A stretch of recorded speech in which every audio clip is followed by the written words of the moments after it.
हुनखे घाणे में पीड़ण लाइ विधो पे वियो। हुनखे घाणे में पीड़ण लाइ विधो पे वियो त धारियनि दलालनि आॾो तंहिं करे चयईं त मुंहिंजो सिर पहिरियां उखरी अंदरि न विझो, मुंहिंजा पहिरियां पेर घाणे में विझो, जीअं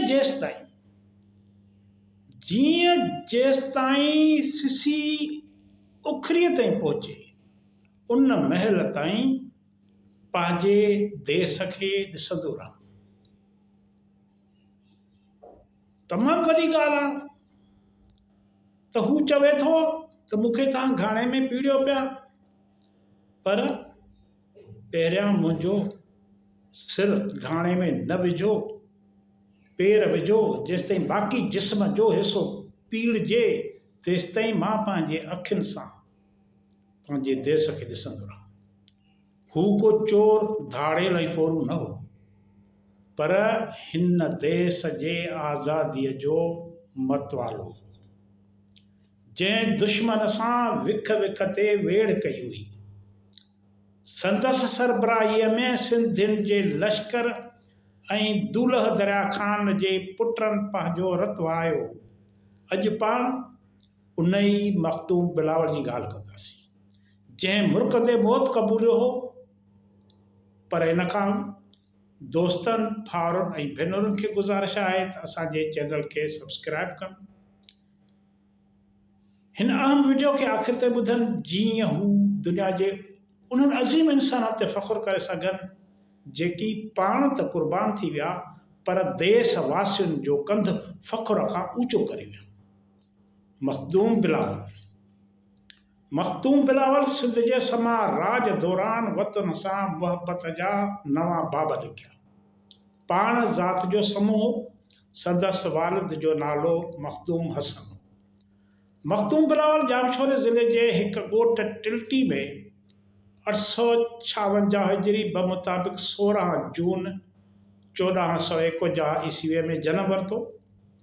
मखदूम बिलावल जो ॾाॾो मखदूम मोहम्मद इदरीस समूह लसबेले जो हाकिम हुयो। कुझु तारीख़दाननि मूजिबि संदसि तालुक़ ठट्टे जे शाही ख़ानदान सां हो, पर नाम्यारे तारीख़दान डॉक्टर ग़ुलाम अहमद लाखे मूजिबि मखदूम बिलावल लसबेले जे ॼामनि जे ख़ानदान सां वास्तो रखंदड़ हुयो। समय हाकिम ॼाम फेरोज़ जे ज़माने में जॾहिं मिर्ज़ा शाह बेग अरगुन सिंध ते काह दौरान बाग़बान वटां लंघियो त मखदूम बिलावल ऐं संदसि मुरीदनि संदसि शाह बेग अरगुन जो मुक़ाबिलो कयो, पर शाह बेग अरगुन सिर बचाए भॼी वियो ऐं ठट्टे में वञी ॼाम फेरोज़ खां हिकु मुआइदे तहत सेवण जो इलाइक़ो हथु कयो। शाह बेग अरगुन सेवण ते हाकिमियत खे सगारो करण लाइ मुख़्तलिफ़ राजनि खां हिमायत वठणु शुरू कई, जंहिं ते मखदूम बिलावल संदसि नाजाइज़ कब्ज़े ख़िलाफ़ इलाइक़े में मुहिम हलाइणु शुरू कई ऐं माण्हुनि खे संदसि ख़िलाफ़ जंग करण लाइ तयारु करणु लॻो। जॾहिं शाह बेग अरगुन मखदूम बिलावल खे पंहिंजे लाइ ख़तरो सम्झणु लॻो त उन ख़िलाफ़ सख़्त कार्रवाई जी तयारी में मसरूफ़ थी वियो। मीर मोहम्मद मासूम पंहिंजे किताब तारीख़ मासूमी में मखदूम बिलावल ऐं अरगुननि जे विच में वेड़ जा तफ़सील लिखिया आहिनि। मखदूम बिलावल सिंध में क़ाबिज़ बणियल अरगुननि जो ज़बरदस्त मुख़ालिफ़ हुयो। तारीख़ में अरगुननि ऐं तुर्खाननि जे ज़ुल्मनि जा दास्तान मौजूदु आहिनि। मखदूम बिलावल खे शहीद करण लाइ हिकु बहाने जी ॻोल्हा कई वई।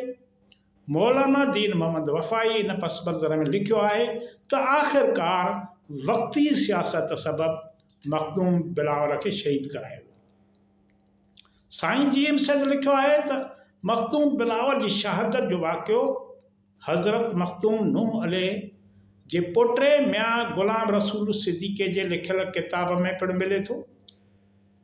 ॿिए तरफ़ सिंध जे अरबे शाइर सचल सर मज़दब हिकु काफ़ीअ में मखदूम बिलावल जी शहादत जो ज़िक्र कयो आहे, जंहिंमें खेसि घाणे में पीड़जण जो ज़िक्र कयो आहे।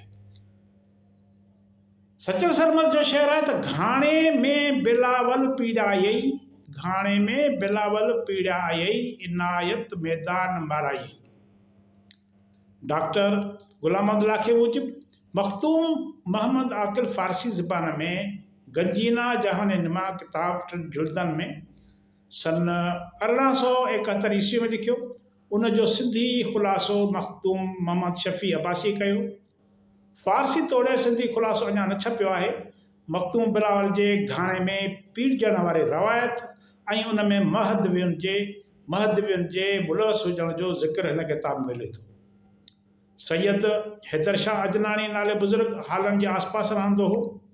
सन 1885 ईस्वी में हुन वफ़ात कई। मखदूम बिलावल जे घाणे में पीड़जण वारी वारदात हिन रीत बयान थो करे। किनी सूरी सेज कयई, किनी सूरी सोज कयई के घुमायई मंझि घाणे। किनी सूरी सेज कयई के घुमायई मंझि घाणे। काज़ी हिदायतुल्लाह मुश्ताक मुतअलवी गुज़िरियल सदी में मशहूर मुसन्निफ़, नसरुन्नवीस शाइर ऐं आलिम थी गुज़रियो आहे। काज़ी साहब हिकु क़दीम तहरीर जे हवाले सां मखदूम बिलावल जे शहादत जो ज़िक्र कयो आहे ऐं हिकु अदद मरसियो बि लिखियो आहे। ॿिए तरफ़ रखियल शाह सूफ़ी सिंधी ज़बान जो मशहूर शाइर आहे, जंहिं सन 1940 में वफ़ात कई। मखदूम बिलावल जी शहादत हुन हिन रीत बयान कई। हू पंहिंजे शेर में चवे थो त मंझि घाणे पीड़ियो वहन तुंहिंजे नाज़ जूं नालियूं। वहन तुंहिंजे नाज़ जूं नालियूं, मंझि घाणे पीड़ियो। साईं जीएम सैयद मूजिब मखदूम बिलावल उन्हनि बुज़ुर्गनि मां हो जिन शरीयत इस्लाम जी पैरवी साहिबे तरीक़त लाइ ज़रूरी थिए जाती, जंहिं करे हिन जो ध्यानु ज़्यादातर आवाम जे अख़लाक़ी दुरुस्ती ऐं नफ़्सियाती इस्लाह तरफ़ हुयो। हिन जे तरीक़े तइलीम जा मुख्य उसूल हेठियां हुआ। माना मखदूम बिलावल जे तइलीम जा तरीक़े तइलीम जा उसूल जेके हुआ उहे साईं जीएम सैयद ॿुधाए थो त ही हुया। पहिरियों त साहिबे तरीक़त खे मुतक़दनि ऐं मुरीदनि जे नज़र नियाज़ खां पासो करे धंधो करे गुज़र मुआश करणु घुरिजे। माना मखदूम बिलावल चओ त मुंहिंजा मुरीद नज़र नियाज़ खां पासो कनि, धंधो कनि, कारोबार कनि, महिनत कनि, उन मां ई पंहिंजो पेट पालीनि। ॿियो त उन मज़हब ऐं सियासत खे अलहदा रखणु ज़रूरी सम्झो। मखदूम बिलावल जो गुरु क़ौम परस्ती जे बुनियाद ते सिंध दोस्तीअ जो हामी हुयो। मुल्क में आम दस्तूर हो त मदरसा या खानकाहूं या त हुकूमत जे मदद ते हलंदा हुआ या शहरियुनि ऐं मुतक़दनि जे नज़र नियाज़ जे आधार ते हलंदा हुआ। पर मखदूम उन ख़िलाफ़ हुयो। हिन पाण को धंधो इख़्तियार करे उन मां गुज़र मुआश करणु शुरू कयो ऐं ख़लीफ़नि खे बि हुकुम कयो त गुज़र मुआश लाइ को धंधो इख़्तियार करे उन ते गुज़रान कनि।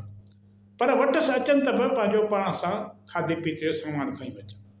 न पाण मुरीदनि खां नज़र नियाज़ वठंदो, न ख़लीफ़नि खे वठण जी इजाज़त ॾींदो। पाण कची लांडी में रहंदो ऐं सभिनी ख़लीफ़नि खे बि कखावनि घरनि में रहण जो हुकुम कयो आई ऐं पकी जाइ जंहिंखे उन्हनि ॾींहंनि में माड़ी सॾींदा हुआ में रहण जी मनव कई हुई।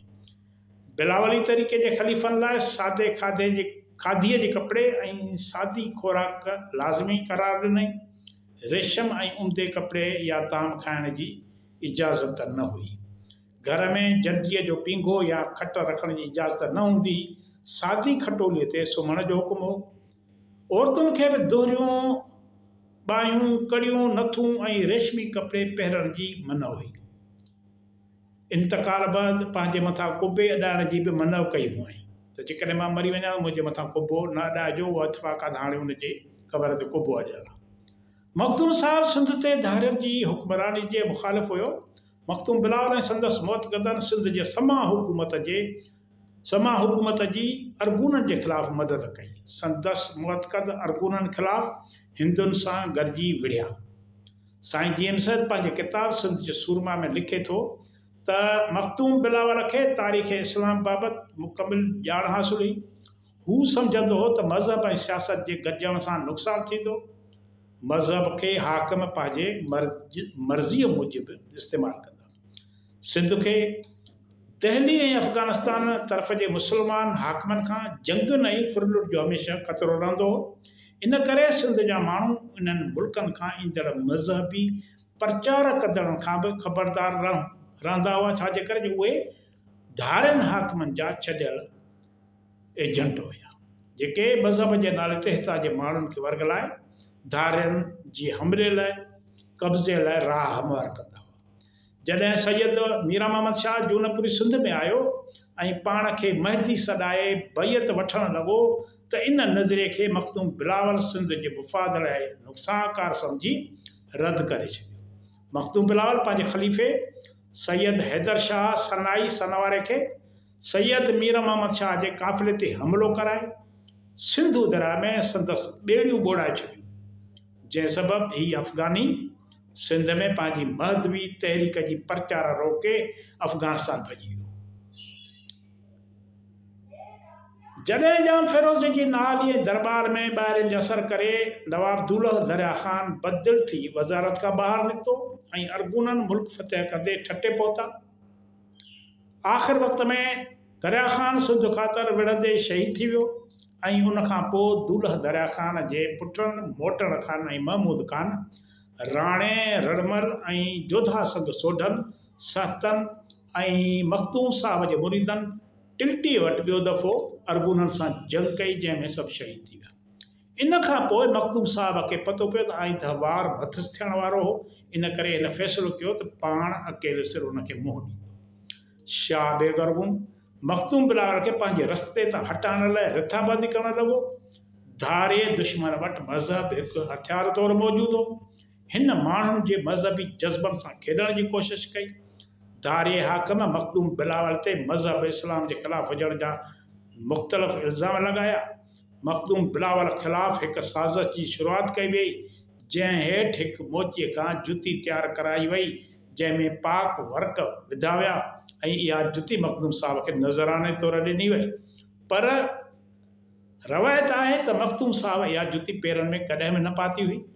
आख़िर कूड़ा गवाह बीहारे मखदूम बिलावल ते इल्ज़ाम हयो वियो त हिन पाक किताब जी बेहुरमती कई आहे।